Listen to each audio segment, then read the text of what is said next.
بسم اللہ الرحمن الرحیم السلام علیکم ورحمۃ اللہ وبرکاتہ نحمدہ ونصلی ونسلم علی رسولہ الکریم۔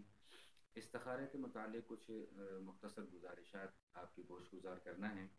سیدنا جابر بن عبداللہ رضی اللہ تعالیٰ عنہما فرماتے ہیں کہ نبی اقدس صلی اللہ تعالیٰ علیہ وسلم ہمیں اپنے کسی بھی معاملے میں استخارہ کرنے کی اس طرح تعلیم دیا کرتے تھے جیسے کہ قرآن کریم کی کوئی آیہ مبارکہ سکھلاتے ہوں، اور خود رسول اللہ صلی اللہ تعالیٰ علیہ وسلم نے ارشاد فرمایا ہے کہ جب تم میں سے کوئی کسی جائز کام کا ارادہ کرے تو اسے چاہیے کہ وہ 2 رکعت نماز نفل ادا کرے اور اس کے بعد ان الفاظ میں استخارہ کی دعا اللہ تعالیٰ سے کرے، اور وہ مخصوص الفاظ ہیں جو احادیث کی کتابوں میں اور نماز کے چھوٹے چھوٹے جو کتابچے ملتے ہیں ان کے اندر بھی وہ دعا موجود ہے۔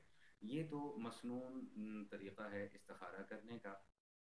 اس کے علاوہ اگر کوئی کام ایسا ہے کہ جس میں ہمیں فی الفور کوئی فیصلہ کرنا ہے اور ہمارے پاس اس سے زیادہ وقت نہیں ہے، نفل پڑھنے کا وقت نہیں ہے، تو اس حوالے سے بھی احادیث کی کتابوں میں استخارہ کی مختصر دعا منقول ہے۔ اللہم اخر لی واختر لی، یہ دعا پڑھ لیجئے اور استخارہ کر لیجئے، اور اس کے بعد جس طرف طبیعت مائل ہو جائے اس کام کو کر لینا چاہیے۔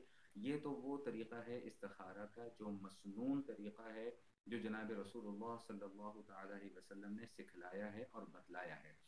اب ہمارے ہاں استخارے کے حوالے سے بہت ساری غلط فہمیاں معاشرے کے اندر رائج ہیں، اور بہت ساری چیزوں کو ہم نے خود سے استخارے کے ساتھ ملا دیا ہوا ہے۔ میں اس حوالے سے مختصر کوئی 1 2 باتیں عرض کر دوں۔ سب سے پہلی بات تو یہ سمجھ لیجئے کہ استخارہ کرنے کے بعد سونا ضروری نہیں ہے۔ استخارہ کسی بھی وقت، دن کے کسی بھی وقت میں کیا جا سکتا ہے۔ ہاں، نفل نماز اگر پڑھنی ہو تو اس میں اس بات کا صرف خیال رکھنا ضروری ہے کہ وہ کوئی ایسا وقت نہ ہو کہ جس میں نماز پڑھنا مکروہ ہے۔ اس کے علاوہ کسی بھی وقت میں استخارہ کیا جا سکتا ہے۔ استخارہ کرنے کے بعد فوراً سونا ضروری نہیں ہے۔ بعض لوگوں نے یہ بھی پابندی لگا دی کہ استخارہ کرنے کے بعد کسی سے بات چیت نہیں کرنی، کسی سے کلام نہیں کرنا۔ یہ بالکل خلاف سنت باتیں ہیں۔ دوسری چیز یہ کہ استخارہ کرنے کے بعد کسی خواب کا نظر آنا بھی ضروری نہیں ہے۔ خواب کا استخارے کے ساتھ کوئی تعلق نہیں ہے۔ بعض لوگوں کو یہ کہتے ہوئے سنا کہ جی وہ خواب نظر آئے گا، پھر اس میں کوئی سبز رنگ نظر آئے گا، یا سرخ رنگ نظر آئے گا، یا نیلا پیلا رنگ نظر آئے گا، یا کوئی بزرگ خواب کے اندر آ جائیں گے۔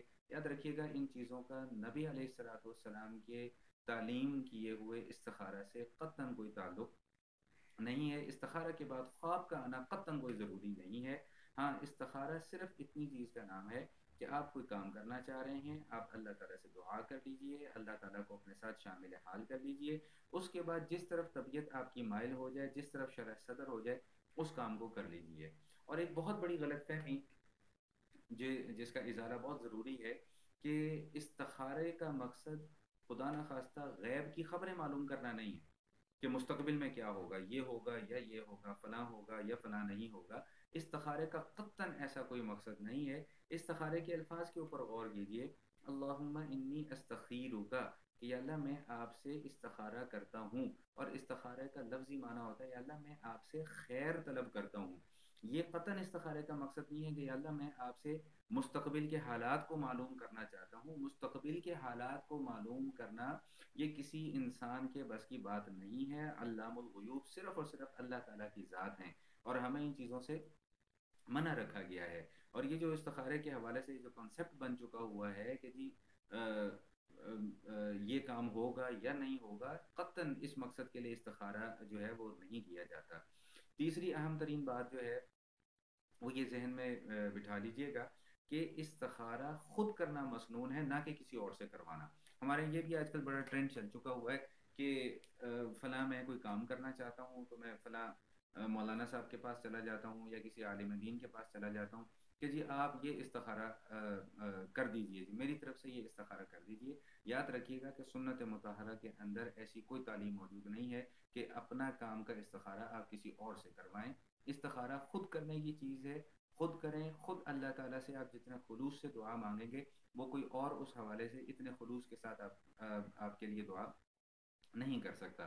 تو بہرحال خلاصہ کلام یہ ہے کہ استخارہ کا مسنون طریقہ 2 رکعت نماز نفل پڑھنا مکروہ وقت کے علاوہ، اور اس کے بعد استخارے کی مسنون دعا پڑھنا، یا پھر مختصر استخارہ اگر کوئی کام بہت فی الفور ہمیں کوئی فیصلہ کرنا ہے تو اللہم اخر لی واختر لی پڑھ کر جس طرف طبیعت مائل ہو جائے اس کام کو کر لینا چاہیے. استخارے کے بعد سونا ضروری نہیں ہے، استخارے کے ساتھ خواب کا نظر آنا ضروری نہیں ہے، اور استخارہ خود کرنے کی چیز ہے.